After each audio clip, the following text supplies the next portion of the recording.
we put her on the Precision Microbes, and I think within even a month we could see a difference. Like her coat was so much shinier, and her hooves, it was like she's great.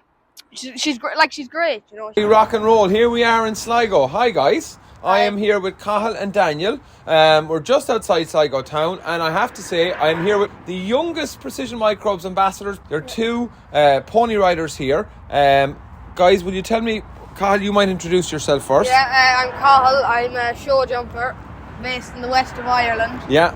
With 3 siblings, Daniel and Nevaeh, and an older brother, Jack. Very good. And this is Daniel. Yeah. And Daniel, you're with your pony here. What's your pony's name? Valerie.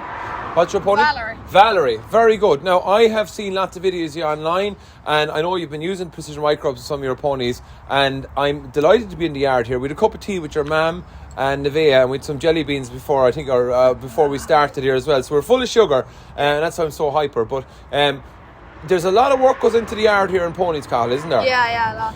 And it starts early in the morning. Yeah. I think even earlier than I get up. So tell people about the routine here with the ponies. So what you do? Usually for me, I get the bus for Coolad 20 to 8. Yeah. So we'd get up around 6 to 7, and then Daniel would go out and ride 2 before school, and then I'd do the hard feed them, and then I'd get the bus and go to Coolad. And then we'd come back, and Nevaeh'd come back and her homework, and Mum would do the homework with her, and then Daniel would come back and do his homework until I came home. And then when I'd come home, we'd go outside and start in the yard. No, I got tired before you ever went to school. Daniel, tell me about this. You're riding 2 ponies every morning. Yeah. And how important is it for these ponies to get exercise every day? Because I'm only learning about this stuff myself, even though I'm a vet and I should know this stuff. But it is very important that they get exercise every day, isn't it? Yeah, it's really important. And what age have you been? What age were you when you started riding? Well, maybe 3 or 4. 3 or 4 years of age. Yeah. So you're well used to. You're a professional now.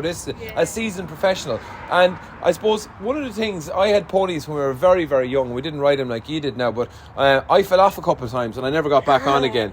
What's the story when you fall off? Do you just have to get back up on it again? Yeah, so back up again. And how do you fall off often, or do you fall off less now? Yeah, we fall off a fair amount now. Yeah. Yeah, and it's just to get back up again. Yeah. And I suppose the pony gets used to you as well, and you get to know the pony, don't you? And, yeah. And your mum was saying inside that all the ponies have sort of different personalities, haven't they? Yeah, they're all different. Like you could have more of the sort of nervy ones that mightn't want as much attention, and then you have the ones that won't leave you alone. Love of attention. Like yeah. I see Cahil's pony there is giving her hugs and everything. So tell me about this particular pony. This is one of the ponies that's on Precision Microbes. Is that right, Cahil? Yeah, this is Rosie. She's a 5-year-old 138.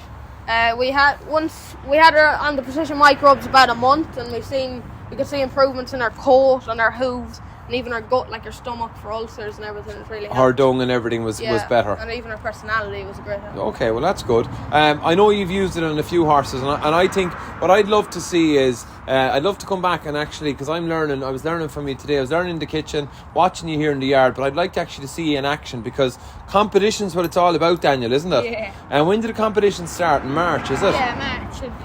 So tell me a little bit, Daniel. How are these competitions? A day, or are they 2 days? What are they? Well, it depends on the show. It could be a 3-day, it could be a 4-day. Okay, so they vary a lot. Yeah. And what happens? Is there a lot of prep work? Do you ever get nervous for the shows? Well, sometimes when I'm jumping big tracks. Right, get nervous. And yeah. Have you won a few? I've seen a few rosettes in the kitchen. Yeah. Have you won a few rosettes? Yeah, and 1 trophy. Wow. In Eglinton. And what about you, Cathal? Yeah, I suppose I've. I think you've a lot of success. I think you've been very modest. Tell me about preparing for the shows. What's involved? Is it lots of riding, getting your pony ready, lots of practice, and then out there and go for it? Is it? Yeah, I suppose. Yeah. And tell me, what's the ultimate aim for the ponies from a show jumping perspective? Is it all about Dublin at the end of the season? Yeah, I suppose it's kind of the start of the year. You're just aiming for Dublin. Okay. Like it's kind of every show jumper's in Ireland's dream. All the young show jumpers certainly, and even the older show jumpers. From my talking to them, it's the dream. Okay, guys. Well, continued success here in the yard. It's Friday evening. Do you take the weekends off, or do the ponies take the weekends off? No. Every day is the same. Has to be done, and you love it. Yeah. Great. Well, thank you so much. Thanks, your mammy, for the tea. And the gummy bears from Nevaeh. And thanks for chatting to me. And I'm looking forward to meeting you at a show sometime soon. Yeah. Thank you. Thanks, guys.